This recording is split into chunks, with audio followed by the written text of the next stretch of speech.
Buletin Didik 1 Januari tahun baru 2022 bersama saya Mimi Azira Abdullah. Assalamualaikum dan salam sejahtera. Di sebalik segala dugaan dan cabaran, semangat kebersamaan membolehkan negara melalui tempoh getir tahun 2021. Menteri Kanan Pendidikan Datuk Dr. Razzie Jidin dalam perkongsiannya di Facebook berkata, lembaran baru 2022 bermula hari ini.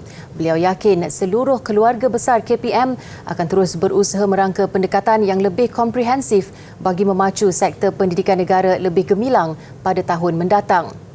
Beliau juga mengucapkan selamat tahun baru dan berterima kasih kepada murid, guru, ibu bapa, pentadbir sekolah serta seluruh warga KPM atas kecekalan, komitmen dan dedikasi yang dicurahkan sepanjang tahun lalu. Dr. Razzie juga percaya dengan komitmen seluruh warga KPM, amanah untuk menyediakan pendidikan terbaik untuk generasi pewaris negara mampu dilaksana dengan jayanya.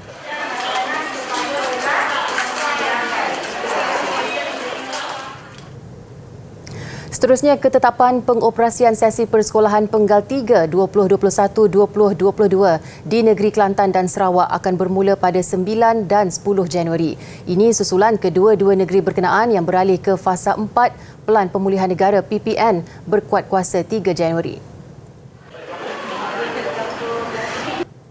Seperti mana diumumkan KPM dalam kenyataan media semalam, ketetapan pengoperasian institusi pendidikan sesi persekolahan Penggal 3 2021-2022 melibatkan institusi pendidikan bawah KPM seluruh negara, termasuklah di negeri Kelantan dan Sarawak. Pengoperasian dan kehadiran murid adalah mengikut ketetapan yang telah diumumkan. Ketetapan ini dibuat setelah mengambil kira kesediaan institusi pendidikan di Kelantan dan Sarawak untuk memulakan pengoperasian mengikut tarikh pembukaan sekolah. Manakala bagi institusi pendidikan di Kelantan dan Sarawak yang terlibat dengan banjir atau dijadikan pusat pemindahan sementara PPS, KPM akan mengeluarkan maklumat lanjut mengenai pengoperasian institusi terlibat pada 3 Januari setelah mengambil kira kesediaan untuk beroperasi.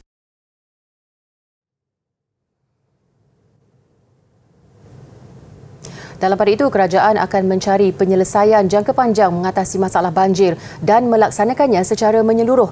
Perdana Menteri Datuk Seri Ismail Sabri Yaakob berkata langkah itu dijangka memerlukan kos yang besar, namun ia membantu mengurangkan kos dikeluarkan kerajaan setiap kali musim banjir. Kita akan bermusyawarah untuk melihat secara keseluruhan bagaimana kita nak selesaikan secara tuntas. Secara semua sekali lah, secara komprehensif, secara menyeluruh isu yang berkaitan dengan banjir. Perkara itu menjadi agenda utama Jawatankuasa Pengurusan Bencana Pusat sebaik operasi pasca banjir selesai. Datuk Seri Ismail Sabri berkata demikian selepas menyampaikan sumbangan misi bantuan banjir keluarga Malaysia dilancang Temerloh.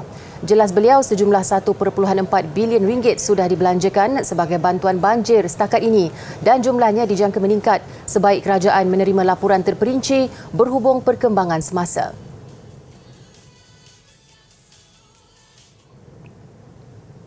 Ketika bersiap sedia kemungkinan menghadapi gelombang kedua banjir, Angkatan Tentera Malaysia ATM tetap melakukan pelbagai tugas sampingan, antaranya membantu membersihkan kawasan sekolah selepas banjir surut. Sekolah Menengah Kebangsaan Sri Damai Kuantan ini antara yang teruk terjejas kerana ditenggelami air lebih 2 meter.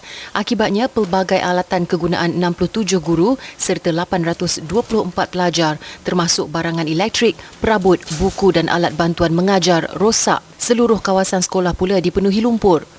Bagi meringankan beban kaki tangan sekolah, anggota Markas 4 Brigade Mechanized Kuantan tampil bergotong royong membersih sekolah berkenaan. Program Jiwa Murni membersih sekolah ini sudah seminggu dilakukan. Bukan saja di sini kami memberi bantuan, tetapi di tempat lain juga kami ada bagi bantuan di tempat-tempat yang digunakan oleh banyak orang awam seperti dewan, masjid dan lain-lain tempat. Dan kami berharap agar apa yang kami buat ini, walaupun datang gelombang kedua yang kami doakan tidak berlaku, tetapi kami sentiasa bersedia untuk membantu. Syukurlah dan berterima kasih kepada Pak Brigade kerana dapat membantu pasca banjir, khususnya untuk pembersihan sekolah. Kerana kalau tanpa bantuan mereka, saya rasa susahlah sebab kita dilanda banjir begitu teruk lah dalam 2 meter. Proses membaiki dan menggantikan alatan rosak akan dilakukan segera sebelum guru dan pelajar kembali ke sekolah pada 10 Januari ini. 27 guru sekolah terbabit dilaporkan turut menjadi mangsa banjir. Misi Perubatan Bencana Banjir Fakulti Perubatan Universiti Teknologi Mara UiTM menggerakkan aset membantu komuniti Kampung Nelayan Teluk Gong di Pelabuhan Kelang. Bantuan diberikan kepada mangsa banjir bagi mendapatkan khidmat pemeriksaan seperti rawatan luka dan jangkitan ringan, pemeriksaan penyakit kronik, pemeriksaan kesihatan serta pemberian ubatan biasa. Misi berkenaan diketuai oleh Profesor Dr. Ifat Omar semalam. Turut serta Menteri Pengajian Tinggi Datuk Seri Dr. Nuraini Ahmad dan Naib Chancellor UiTM Profesor Dr. Roziah Muhammad Jano. Fakulti Perubatan UiTM menyediakan khidmat klinik bergerak menggunakan bas dan khidmat pakar perubatan kepada mangsa banjir. Klinik bergerak UEMR juga diubah sesuai khusus dan mempunyai ruang kerja yang luas serta mempunyai bilik berasingan untuk memudahkan urusan memeriksa pesakit.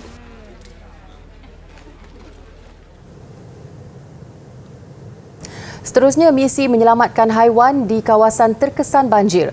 Fakulti Perubatan Veterina Universiti Putra Malaysia UPM turut terpanggil melaksanakannya. Usaha ini hasil kerjasama beberapa persatuan veterina dan Jabatan Perkhidmatan Veterina Selangor yang menjadikan Taman Sri Nanding Hulu Langat Selangor sebagai lokasi bantuan. Misi selama 2 hari bermula hari ini beroperasi pada jam 9 pagi hingga 6 petang di hadapan Petronas Bukit Nanding. Sebelum ini, klinik veterina bergerak itu telah ke Taman Sri Muda Shah Alam pada 21 hingga 27 Disember lalu. Timbalan Dekan Hospital Veterina UPM, Profesor Dr. Jalila Abu berkata, usaha itu membantu haiwan-haiwan mendapat perhatian serta menerima rawatan doktor veterina supaya sihat dan terbela. Program itu secara langsung juga dapat melatih penuntut Fakulti Perubatan Veterina UPM untuk menimba pengalaman serta pembelajaran sepanjang hayat bagi kegunaan mereka kelak. Perkhidmatan rawatan haiwan ini adalah percuma serta disokong oleh doktor veterina dari pelbagai agensi dan klinik. Orang awam boleh membawa mana-mana haiwan milik sendiri atau haiwan terbiar yang terkesan dengan musibah banjir ke klinik bergerak ini. Selain pasukan veterina berpusat yang ditempatkan di lokasi ini, beberapa pasukan veterina akan bergerak dari rumah ke rumah. Sumbangan bantuan bencana banjir. Anda boleh menyalurkan sumbangan anda kepada Yayasan Didik Negara menerusi akaun bank tertera. Sumbangan berbentuk barangan pula boleh disalurkan ke Pusat Pengumpulan Barang YDM.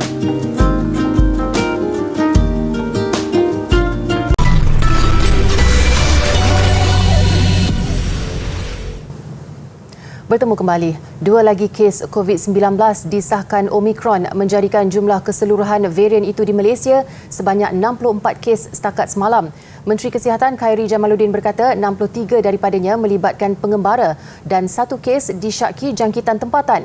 32 kes atau 50% dikesan dalam kalangan jemaah umrah. Kementerian Kesihatan Malaysia ingin memaklumkan bahawa Institut Penyelidikan Perubatan IMR telah menjalankan ujian PCR Genotyping Assay ke atas 1077 sampel kes positif COVID-19 dalam kalangan pengembara dari 21 sehingga 29 Disember. Sebanyak 966 daripadanya telah menunjukkan berkemungkinan varian Omicron, presumptive Omicron, dan kini menunggu keputusan ujian jujukan penuh whole genomic sequencing. Daripada 966 sampel itu, 750 membabitkan sampel pengembara yang tiba dari Arab Saudi. Sehingga 30 Disember lalu, KPM merekodkan 9 kluster membabitkan jemaah umrah. 5 kluster merangkumi kes indeks varian Omicron, 1 kes indeks berkemungkinan keputusan WGS dan 3 kluster kes indeks positif COVID-19 bukan varian Omicron. Dalam perkembangan sama, Khairi turut menjelaskan kumpulan teknikal KKM sedang mengkaji keperluan memberi suntikan dos penggalak keempat susulan ancaman Omicron. Pihaknya mengambil maklum berhubung kajian yang mendapati pemberian dos penggalak Pfizer kepada penerima suntikan primer jenis Sinovac adalah tidak mencukupi bagi membendung jangkitan Omicron. Kita telah menerima berita tersebut kumpulan teknikal sedang mengkaji maklumat yang telah diperolehi dan mereka akan membuat syur kepada CITF seperti biasa. Sama ada mereka yang telah terima Sinovac, Pfizer mesti dilengkapi dengan satu dos lagi. Tetapi terlalu awal untuk kita buat apa-apa kesimpulan buat masa ni. Menyentuh kerjaya berkaitan perubatan, jawatan yang dekat dengan masyarakat ialah doktor atau jururawat. Namun sebenarnya bidang itu terlalu luas dan ada lagi kerjaya yang mungkin tidak begitu popular dalam kalangan umum seperti bidang radiologi. Radiologi adalah cabang ilmu perubatan melibatkan unsur tenaga radioaktif dalam pemeriksaan dan perawatan sesuatu penyakit. Jadi minggu ini kita selami kerjaya ahli radiologi.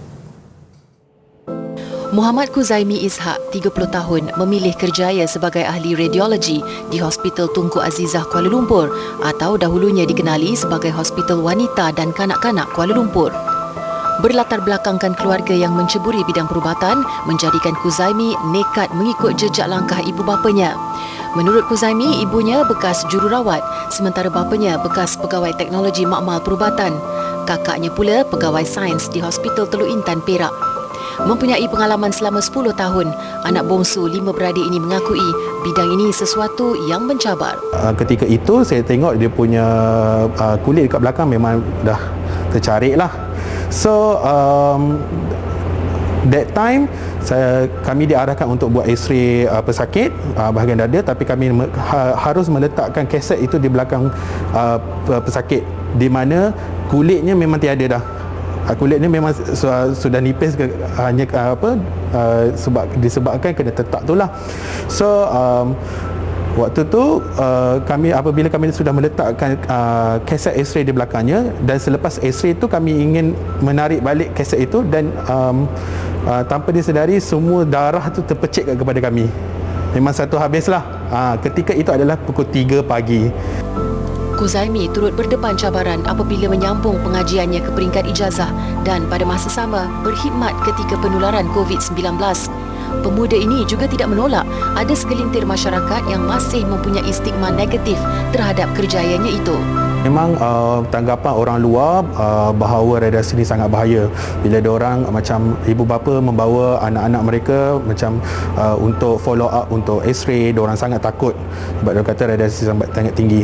So oleh itu kami di sini menyarankan ibu bapa ataupun pesakit sebelum datang X-ray kita buat research sedikit tentang radiasi, bahawa macam radiasi ini memang bahaya tapi ia diperlukan untuk diagnos sesetengah pesakit penyakit untuk pesakit itulah. Kita boleh menghindari juga untuk dia contohnya X-ray itu radiasi itu untuk reproductive system lah, kita boleh hindari benda tu. Kita ada juga alat pencegah untuk menepis radiasi daripada menepis reproductive system daripada radiasi. Allah bisa, tegal biasa. Tiada yang mudah dalam mengejar kejayaan. Bagi yang berminat untuk menceburi bidang yang sama, ini sedikit pesanan daripada Kuzaimi. Kalau korang tahu, kos ini dia sangat titik beratkan lebih kepada kalau dalam SPM subjeknya adalah biologi dan juga fizik. Maknanya kalau macam waktu SPM kena core lah, kena skor fizik dan juga biologi lah. So untuk apa? Untuk nanti di masa akan datang bila dah dapat belajar dalam kos ini, senang nanti dapat adapt. Sebab kebanyakannya yang dalam silibus yang kita belajar dalam 3 tahun ni memang dia more to biologi dan juga fizik.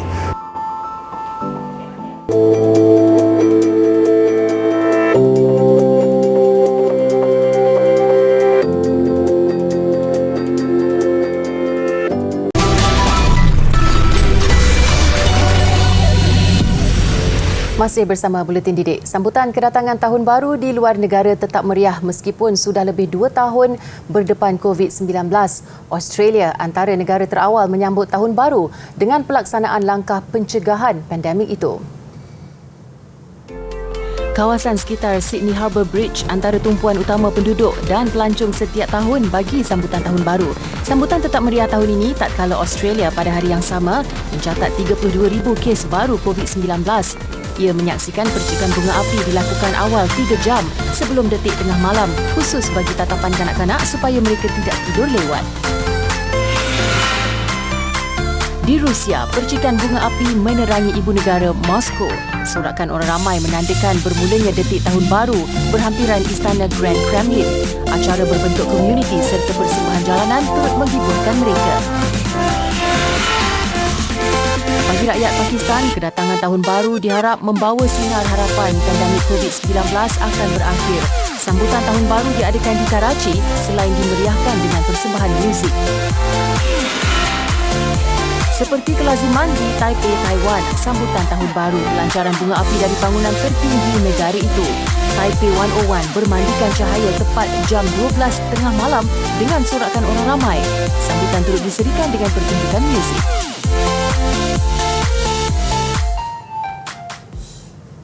Daripada kebanyakan acara sambutan Tahun Baru pula, Ras Al Khaimah menarik perhatian global dengan memecah 2 Guinness World Records. Persembahan pyroteknik yang memukau selama 12 minit memecah rekod dunia untuk pertunjukan bunga api drone pada altitude tertinggi.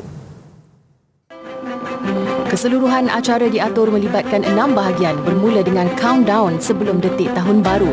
Ia diteruskan dengan persembahan menara bunga api setinggi 1,000 meter melebihi ketinggian mana-mana pencakar langit di dunia. Pada masa sama, acara luar biasa itu juga mencatat rekod sebagai pertunjukan bunga api yang dioperasi dari jarak paling jauh secara serentak, melibatkan lebih 500 drone yang melancarkan paparan Happy New Year di ruang udara. Lebih 15,000 bunga api yang digunakan antaranya dihasilkan dan direka sendiri oleh keluarga-keluarga berpengaruh. Turut digunakan ratusan bot untuk melancarkan bunga api. Persembahan pyroteknik pula meliputi kawasan hampir 5 km dengan koreografi istimewa dan iringan muzik orkestra. Acara ini mendapat sokongan pelbagai badan kerajaan Rock City. Ia turut dihadiri pengadil rasmi dari Guinness World Records yang menyampaikan pengiktirafan.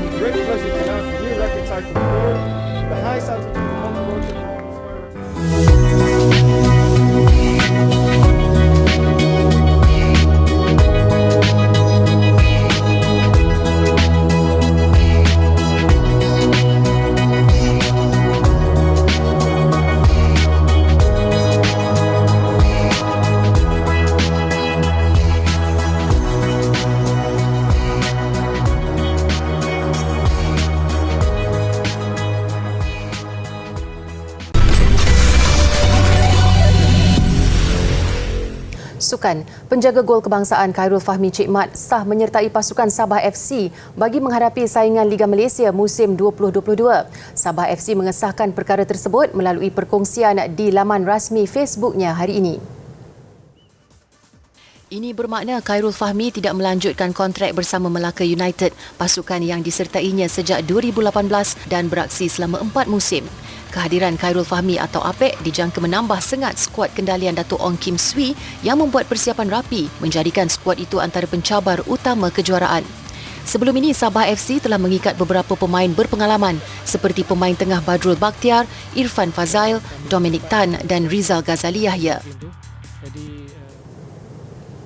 Thailand dan Indonesia sekali lagi akan turun di pentas final Piala AFF malam ini. Sekalipun aksi kedua ini ibarat anti-climax, susulan skuad Gajah Perang mendominasi pertemuan pertama 4-0, segalanya masih belum berakhir buat skuad Garuda yang tetap bersemangat untuk menjulang trofi Piala AFF buat kali pertama. Jurulatih Indonesia Shin Tae-yong optimis pasukannya masih belum menyerah kalah meskipun berdepan satu lagi ujian sukar menentang Thailand. Pengendali kelahiran Korea Selatan itu berharap anak buahnya dapat bangkit semula dengan corak permainan yang lebih kemas dan tersusun. 일단 체력 회복이 가장 중요했기 때문에 어제 하루도 그냥 회복에 초점을 맞추었고 일단은 2차전에서는 우리가 대량 득점을 해서 이겨야 되겠지만은 조심스럽게 그래도 경기를 하면서 우리가 차분하게 경기를 풀어나가야 된다고 생각하고 있고, 또한 선수는 내일 경기에 명단이 나와야만이 알 수 있지 않을까. 그 부분에 대해서는 미리 말씀 못 드려서 죄송하다 생각합니다. Dalam pada itu, Thailand yang juga juara 5 kali tidak mahu rekod tanpa kalah sepanjang kempen kali ini dicalar skuad Garuda. Jika Thailand menjuarai Piala AFF, jurulatihnya Alexander Polking dijangka menandatangani kontrak jangka panjang bersama skuad Gajah Perang. Till now, no talks about that. We are again totally focused on finishing the job. We have a good step. We made a good step in the first final, but I'm not thinking about that at the moment. I'm just thinking about getting the trophy. That was our target from the beginning. Baiklah, rangkuman visual sambutan Tahun Baru 2022 mengakhiri Buletin Didik. Bermula dengan bangunan tertinggi di dunia di Dubai, turut dipaparkan percikan cahaya dan bunga api dari Paris, London, Bangkok dan Sepanyol. Saya Mimi Azira Abdullah. Salam hormat dan kita jumpa lagi.